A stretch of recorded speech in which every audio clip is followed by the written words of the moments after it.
Hello and welcome to the Car and Bike Show. I'm your host Shams Razanaqui. Let's take a look at what's lined up on the show this time around.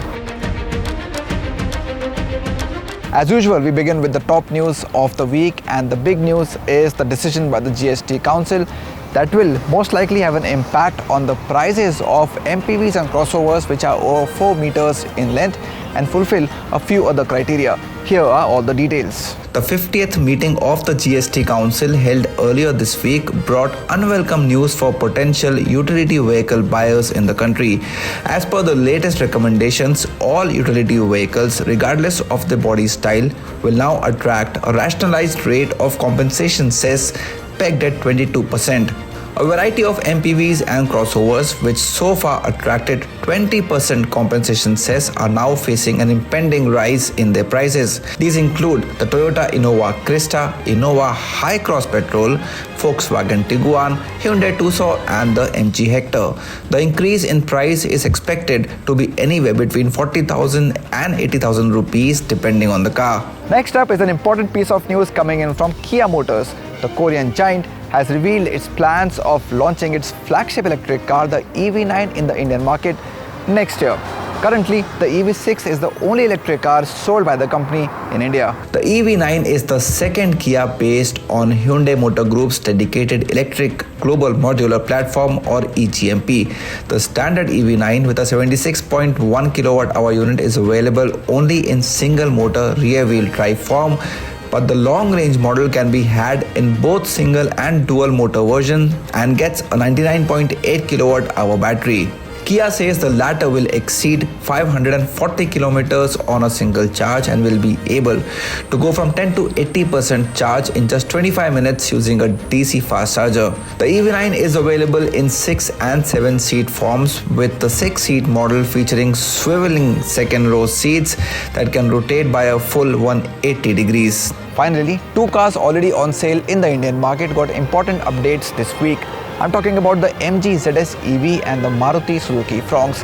Well, how have they changed? All details coming your way. Starting with the Fronx, country's largest car maker Maruti Suzuki has launched a CNG version of the crossover in the market. It is available in two trims, Sigma and Delta, which are priced at 8,41,000 and 9,27,000 rupees ex-showroom respectively. Maruti is charging a premium of 95,000 rupees for these CNG variants over the corresponding petrol-powered trims. Claimed fuel efficiency on this one is 28.51 kilometers per kilogram. Moving on, the MG ZS EV has become the latest car in the market to be equipped with Level 2 ADAS tech. The new top-of-the-line variant with these functions comes at an introductory price of 27,89,000 rupees ex-showroom, which is almost 50,000 rupees higher than the nearest exclusive Ivory variant that does not get ADAS. In all, the SUV gets 17 ADAS features, which include traffic jam assist, forward collision warning, speed assist system and adaptive cruise control, among others. Well, that was the news section on the Car and Bike Show this time around, but next up is a very interesting comparison lined up for you. This is a battle between two electric vehicles, but they are really different from each other. I am not revealing much. Why don't you take a look yourself? KD bro, this office coffee is Yeah, Dhruv, now if you want that the CP wali coffee in office, I think you'll have to make do with this. But why shouldn't we just go to CP and grab some? Because my work is almost done. Okay, even my work is done, but going from Gurgaon to CP in the middle of the day, traffic, the sun is shining, it's at its harshest. Not a great idea. You don't have to worry about that because I have the solution for that. Okay, now I'm interested. What is the solution? So you'll just find out. Okay. Now I've got the perfect recipe to beat that city traffic. The future of urban mobility, a compact, cute-looking electric car. So what is it? The MG Comet. Now Dhruv, this looks like a really tempting proposition. It is compact, it looks really good, and yes, it will be a hoot to drive in traffic. But let me tell you, I'm a two-wheeler kind of a guy, and I think I have the perfect competition for the MG Comet. Is it? So let's do this. Let's make a bet. Yeah. Whosoever reaches CP first, his cold coffee is free. What do you say? You're on, man. Let's do this. All right. I'm really intrigued to see what has made Kinshuk so confident that he had to make a bet. The Ather 450X is going to be the machine of my choice for this ride from Gurugram to the heart of Delhi. It is the quintessential scooter, but with electrifying performance, literally, and being kinder to the environment as well. I mean, with Dhruv in the MG Comet, I obviously had to choose a two-wheeler that is as cute and as compact as the Comet. Going from the commercial hub of Gurugram to the heart of Delhi isn't any challenge, especially since the roads are great. The only issue is traffic, and in that, the two wheels have an obvious advantage over four wheels, but the MG Comet is not your regular cup of four wheels. Gurugram to Connaught Place.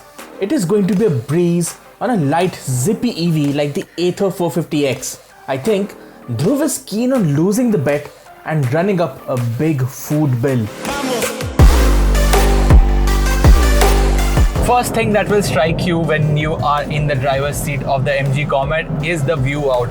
It's like almost as high as a subcompact SUV, so you get a commanding view of the road and it's not very wide, so it's easy to gauge in traffic. And that tiny bonnet, once you get used to its dimensions and the compact size of the car, you will be amazed at how easily you are able to maneuver it in the smallest or tightest of spaces on the road. The windshield, big outside rear view mirror and big windows also help greatly on the visibility front. If I could, I would do the entire run on Ather's warp mode, but that drains the battery like anything. It needs to be a balance between the eco and the sport mode. I shall engage the warp mode as soon as I am about to reach Connaught Place. Apart from the cute looks, the funny part about driving the MG Comet is that people actually let you close in those gaps. I mean, they won't try to cut you off. And that courtesy is not out of respect, it's out of curiosity. Just like a sports car will feel alive on a long winding section of road or an open highway, this thing, the MG Comet, comes alive in the tight city confines. And just like Kinshuk, even I like two wheels a lot, but I'm okay foregoing them for the comfort of this car, because in this scorching heat, I love my air conditioner more than saving those few minutes, which I'm sure is going to be the difference between the two of us. But not everything is rosy, because it's got puny wheels. I can feel all the thuds on the road. I mean, even the smallest of irregularities do feel. It's not that uncomfortable, but you can gauge them. This route between CP and Gurugram is well paved, and when the roads are open, catching up to the other cars is quite a task in itself, as the motor gets loud and progress isn't something that's worth writing home about. Over 50 kilometers per hour, the motor actually feels very stressed, so maintaining these speeds also drains the battery quite significantly, like much faster than it will when you're driving it in stop and go traffic. Usually in such a situation, you call up your rival to check where they have reached, but it's not going to be a very long commute, so I'm not even bothering to check on Kinshuk where he has reached. And I think I have actually seen him with me. He's actually right there. I hope I can overtake him and just leave him behind me. Such an enjoyable scooter this Ather 450X is. Fun, nimble, and a hoot to ride. On traffic-laden roads, no car has a chance against this. But the MG Comet, it is making me a bit nervous.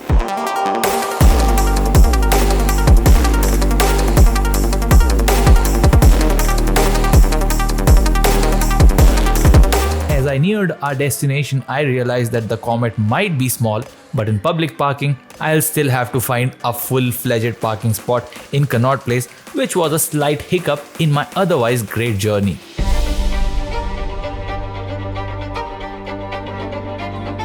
To the victor goes the spoils, or in this case, cold coffee.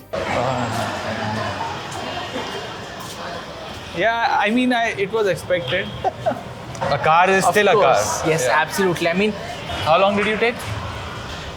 I didn't time it, but I think I took around 40 minutes. Yeah, so I didn't take any longer, like 44 minutes. That's not But too the much. fact of the matter is that I reached earlier. That's the advantage of having 2 wheels over 4. I really want to give props to the MG Comet. Its compact footprint, man, it had me like going gaga over it, especially in traffic.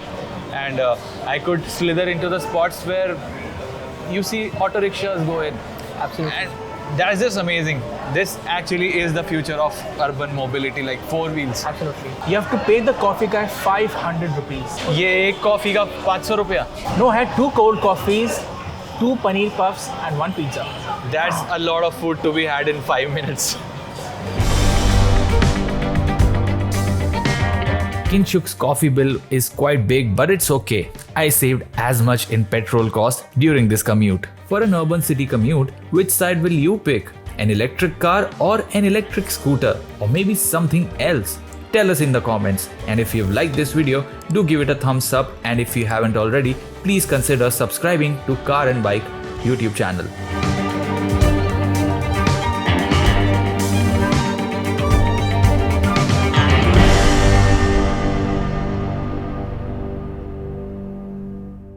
Well, a really interesting battle, that one. And before we end the show, we have an equally interesting podcast lined up for you.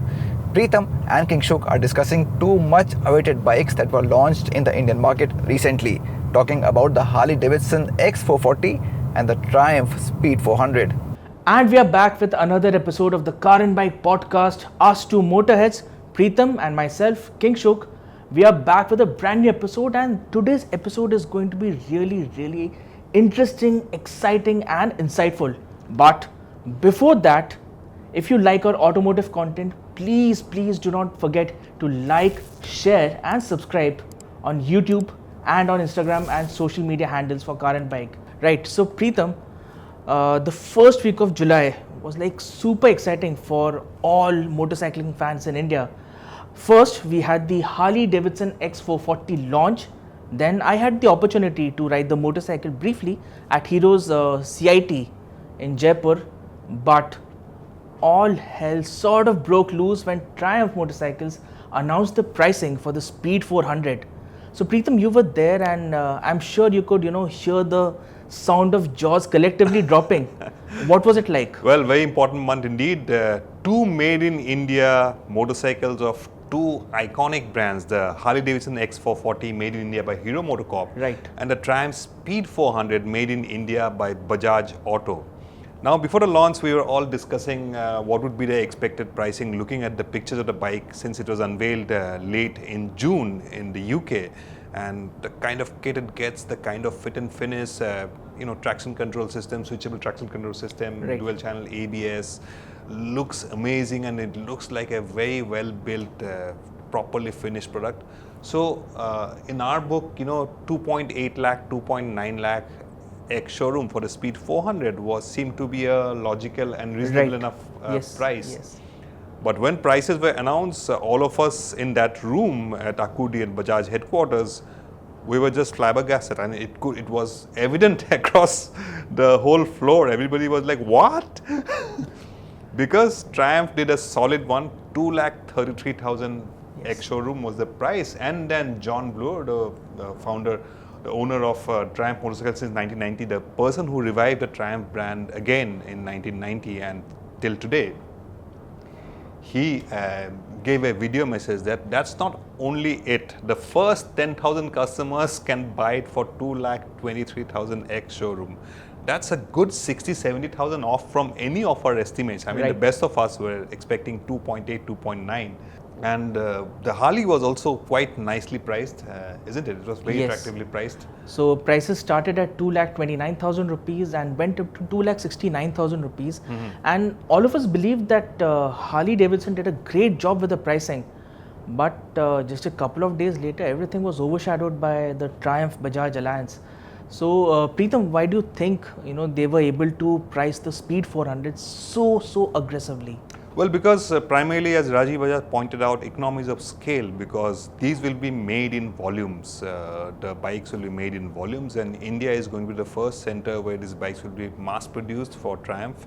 And from what we know, the Speed 400 and the soon-to-be launched Scrambler 400X, these will be primarily targeted at the world's largest motorcycle market, that's India. Right. So the volumes, as you know, Royal Enfield sells in the range of about 60 to 70,000 motorcycles in the 350cc segment every single month. And that's close to what, 7.5 lakh Almost, bikes yes. a year. 7 to 7.5 7.5 lakhs. Even if Triumph was to get a slice of the pie, the same story is with Harley-Davidson as well. They also is targeting that same slice of the pie in that segment. So now let's talk about the bikes. You've ridden the HDX 440. So how was it? What does it feel like? I'll be honest, my expectations from the motorcycle were bang in the middle. I mean, I wasn't expecting the world out of it, and I wasn't expecting to be really bad either, because after all, it is a Harley motorcycle engineered and developed with support from Hero MotoCorp. And like I said in my review, I mean, when the brand and legacy of Harley-Davidson combines with the manufacturing and R&D prowess of Hero MotoCorp, the result is bound to be really good, and that's what the motorcycle is. I mean, the highlight for me was the way the motorcycle rode. I mean, the torque, the rush of torque at the bottom end and at the mid-range was something to write home about, and the way it handled. I mean, Preetham, you should have been there, the handling test track at CIT. It's quite technical. Yeah. And it was a breeze, you know, flicking the X440 from one side to the other. And you will have shots of this running all over the video. It was, I mean, we scraped the feeler bolts like anything, and by the time our session was done, the feeler bolts were completely done and destroyed. And the maximum torque, 90% of the torque comes in at 2000 RPM. I mean, imagine the kind of wave of torque that you get right from the word go. Fantastic. So yeah, very impressed by the motorcycle. There are a few vibes in the mid-range and at the top end, but it's a single cylinder engine, and you know, that's not a deal breaker for sure. What could have been better though is the design of the rear section. I found it to be a little unfinished. It could have been better, it could have been more integrated with the front end design, which is really nice. And the quality of parts, I mean, for example, the heel plate is made of plastic and it bends.